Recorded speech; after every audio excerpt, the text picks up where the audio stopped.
Even now, my mind is afflicted with the memories of the day on which I found the remains of my former mentor Robert Habsworth. Even today, I ask myself how all those things came to be, and I wonder if everything I heard that day really is true. Thoughts of that night beset within me a feeling of horror unlike anything else I had experienced before or since, but I don't recall having felt fear then. Robert, you see, was a nobleman, a knight. As knights tend to, he had a squire, someone to carry his weapons and help him get into his armor. That someone was me. For Robert, trouble began long before the day on which I found him in that sorry state, sitting in his rocking chair overlooking the soothing sea. When he was young, his father backed the wrong side in a civil war, and so the great Habsworth house lost their great wealth and renown. At that time, Robert was a child, but old enough to remember, and old enough to feel grief for what he had lost. The family never lost their home though. They still reside within the once glowingly glorious and noble walls of their ancestral seat, which afterward served only as a dire reminder of the things they had lost, a bleak prison whose great symbolic eccentricities had eroded to become ghastly relics of a bygone age. Throughout all of his adolescence and young adult life, Robert wandered the deserted halls, and with every turn of a corner, every opening of a door, he was disappointed to be confronted with the emptiness that lay on the other side. He wished so to return to what once was, to reach into the black abyss of the past and retrieve the lost glory of his house. Robert would eventually marry, perhaps as an attempt to rebuild his family name, for marriage was the way of forming alliances and building dynasties. And he knew that marriage was his duty. If he refused to marry, he would plunge his house into even further depths of irrelevance. His betrothed was a lady of a far wealthier house, and so for the entirety of his marriage to her, he would live under the shadow of her family and at the behest of her father. Soon after the marriage, I entered service as Robert's squire, also at the orders and benefit of his father-in-law. Shortly after that, the new Lady Habsworth would give birth to a baby girl and not much later a baby boy. Now Robert had a family, one that he would do anything to protect. He would not repeat the mistakes his father made. He now felt even more of the burning desire to return to his lost glory, to become an idol to his children, and to finally break free from the influence of his father-in-law. Being that I spend all my time at the castle, I grew quite close with the family, especially the children. I would come to love them as if they were my little siblings, and the Lady Habsworth likewise accepted me as if I was a member of the family. My relationship to Robert was far more professional. Though there were little personal bonds between us, we were still held together by a bond of honor and duty, as a knight and his squire often are. For a squire, loyalty and honor are everything. I was like an extension of Robert's own will. A few years went by, seasons waxed and waned, and the children grew older. The girl was 14 and the boy 12. Though the life of Robert's family came along well, he still could not escape the ghosts of his past, his old obsessions. It was spring when an opportunity finally revealed itself to Robert. News spread throughout the kingdom that a terrible beast had been spotted in the Black Mountains nearby. For centuries, myth and folklore surrounded those strange peaks. They were some of the highest in the land and had always had an eerie and mysterious presence. From afar, they looked like the maw of an enormous beast bursting from the ground.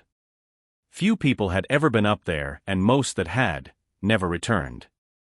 They that say beyond the jagged rocks, that so resemble great teeth scraping against the sky, one can descend into the bowels of the mountain, to a place the light never touches. During the full moon, the lunar sphere rests above the peak in such a way that the rocks appear like stone claws gripping the glowing orb in the sky.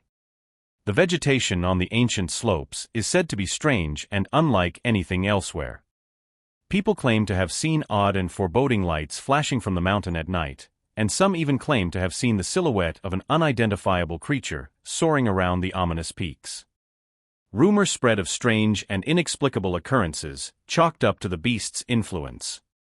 A new illness that, word of mouth claims, leads to the afflicted vomiting a strange blue gooey substance speckled with glimmers of yellow, blue, and purple. The substance has been described as looking like a window into the starry night sky. Farmers had complained that their crops began to grow to an unfamiliar and alien morphology. Some even claimed to have heard the mutated flora whisper in the night.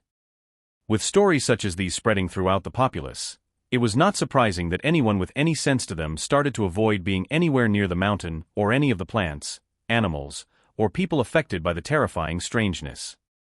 In a revival of old folklore and myth, people referred to the unknown beast as a dragon. Dragons have long been part of folklore and old wives' tales. And in a reflection of those same stories, the king placed a bounty on the dragon. He decreed that the hero who banishes the dragon shall be granted whatever they desire as long as it is within the king's power.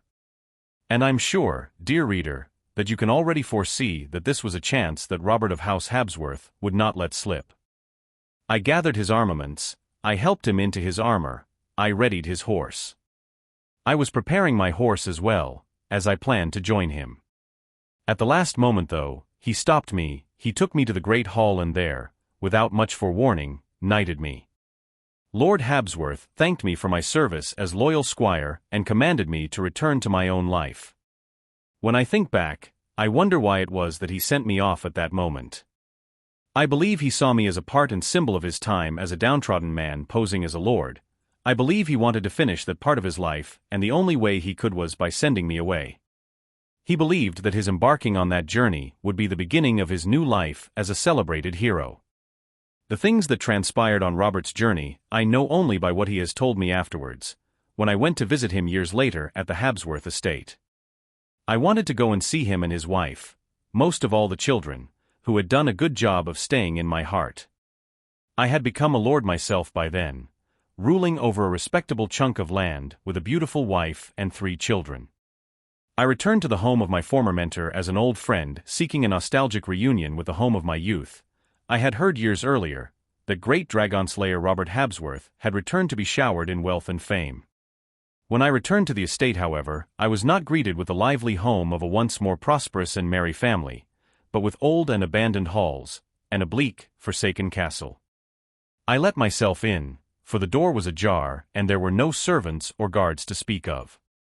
The great hall, too, was empty and dreary, and there was a smell of decay in the air. But I could tell the place was not abandoned, for there were a few burning candles on the large table in the middle of the hall. The first soul I happened upon was busy in the kitchen. A lonely servant was cutting wilted flowers on a cutting board, as if to add them to a stew. He noticed me, but remained calm. He raised his head and calmly asked who I was, and I told him I was an old friend of the family. He demanded to know more specifically who I was, and I told him my name. Upon doing so, I could see an expression on his face that suggested he seemed to recognize my name. "Oh yes," he said in his tranquil but raspy voice, "the children have told me about you. They always wondered if you would ever return."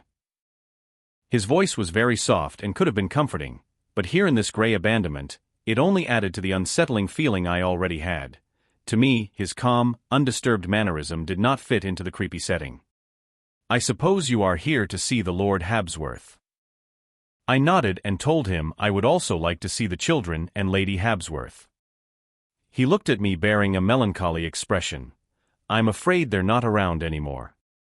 The servant led me up multiple different flights of stairs, and along the way I thought I could recognize some of the old rooms, but they were all clearly abandoned for quite some time and left with no caretakers. Without speaking a word, I followed the servant and we arrived at the terrace of the estate.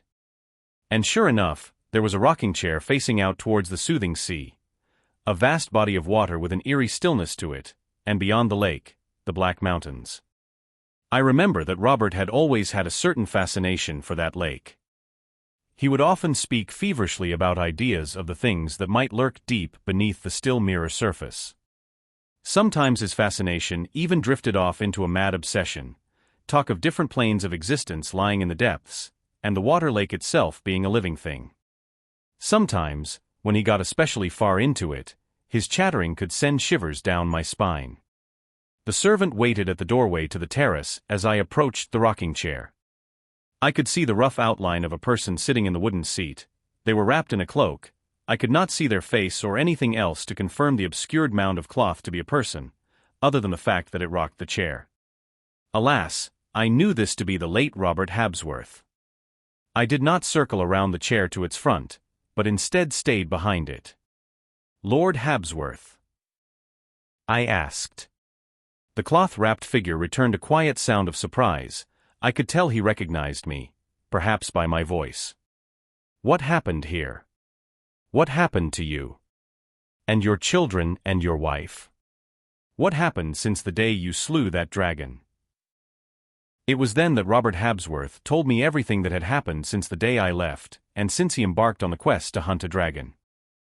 He told me in the voice of a tired, broken old man, of his ascent of the slopes of the Black Mountains. He had faced a hard and long journey, but its details do not need repeating, for they were nothing more than obstacles. Obstacles he overcame. He was joined by his closest friends and companions, 2 friends he had known since childhood, one of whom had already died during the ascent, as well as his younger brother, who also gave his life to allow the remains of the company to venture onwards. As they arrived at the precipice of the Great Mar at the center of the mountain group, they bore witness to a monolithic ravine, tearing down through the mountains and into the flesh of the earth. From below, strange blue and violet lights beckoned. Those depths were surely a gateway into the most hideous and deepest abysses of hell itself. As they descended towards the hypnotizing lights, they navigated through dark cavern systems filled with fungus-like growths on the walls and ceilings. The growths glowed in that same hypnotizing hue, and they did seem to be alive, for Robert always had the haunting feeling of being watched by 1,000 eyes. Even further yet, they encountered giant trees breaking out from the rock. Their trunks looked like they were comprised of multiple smaller tendrils, twisting into a single symbiotic organism. The leaves bore the most fascinating colors and shone in the light like the stars. Beyond the trees, the adventurers emerged onto a meadow of the most vibrant and lush green they had ever beheld. And on the meadow there was teeming life of the most unfamiliar and dreamlike quality. There were organic-looking multicolored wisps floating through the air like swarms of fish. There were creatures akin to bears with antler made of blue fire. And on a raise in the middle of the landscape was the majestic creature they had before referred to as a dragon. It was not much larger than a human. It sat hunched on the edge of its rocky plateau, with its wings wrapped around its frail body. It seemed to be in some kind of slumber. The thing looked almost skeletal and sinewy, yet it was not the color of bone or flesh. The pigment it bore, Robert could not describe. He only said it was a sight at which one would think one had fallen into a state of blissful delirium. The creature looked calm and unlike the dreadful dragons from the tales that eat little girls. And soon after entering that cornucopia of strangeness, Robert realized the truth of what he was witnessing. The dragon, wherever it had came from, had brought with it teeming and bountiful life. It was not a destroyer, but a creator, and it delivered existence unto the world unlike anything that had come before it. Robert was struck with a feeling of guilt and a disgust of himself. No human had the right to kill such a creature, to steal from Mother Nature this beautiful gift of God. To do so would be arrogance, blindness and blasphemy of the highest order, and a crime worthy of the most unspeakable penance. In that moment Robert refused. He could not, and had no desire to commit this atrocity. For the first time in his life, he forgot about everything. All the obsessive ambition of the past to reclaim affluence, which had brought him this far, faded from his mind. The man simply stood there, among the dreamscape, with no intention to do anything but weep at the magnificence before him. Alas, his remaining compatriot yet displayed the nature of man. Blinded by the worldly gratifications promised by the king, he forced Robert to do what he had set out to do. He spoke of Robert's fallen brother, of his family, of his responsibility. He reawakened all the demons of Robert's psyche that had finally laid down to peaceful slumber just mere moments ago. He took all that which had been holy to Robert throughout his life and turned into a weapon, a tool of torture which he used to force Robert to plunge his sword into the divine creature's heart. Robert's companion had ensured that the ugliest and darkest parts of human nature would reach all the way down to the heart of the mountain and defile God's most noble creation. And now, Robert had desecrated his own soul, and the most wondrous thing any man would ever lay eyes upon. As the men returned to the king, Robert received what he had so desperately craved in his many years before: wealth and renown. But all he desired now was atonement. Whether in the form of pain or confession, the broken man begged the cosmos for penance. Robert knew no church of this world could be his salvation. And so now he spends his days and nights sitting by the lake, whispering of his sins to the great blue abyss and praying for atonement. He claims that in the depths of the mountain, he heard the soft and harmonic splashing of water in his mind. Now he believes the sea to be his captor and an augur of the divine. He believes the creature came from the sea, as a gift from beyond. Throughout the years of mourning, his life crumbled, his wife and children left him to his agony, and the tides of time ate away at his world. The castle would become overgrown and gradually be returned to the earth. I slowly made my way to the other side of the rocking chair, to be able to glimpse the eyes of this broken man. At first, he refused to show his face, but as I insisted further and tried to lift his hood, he dropped onto his knees in a praying position and mumbled something to the sea as if begging for final salvation. I slowly lifted his hood with a trembling hand. I could feel in my bones that I was about to be witness to horror. Underneath the ragged robe, no human face stared back at me, but the form of a hideous, sickly worm, writhing where the man's head should have been. I noticed his hands and feet were wrapped in frayed, blood-stained bandages and sprouted wiry dark hair, and the fingernails were more akin to the talons of a beast. It became clear to me why this creature's body had seemed so deformed and unshapely to me before. The wretched Robert Habsworth had received what he had so sorely desired.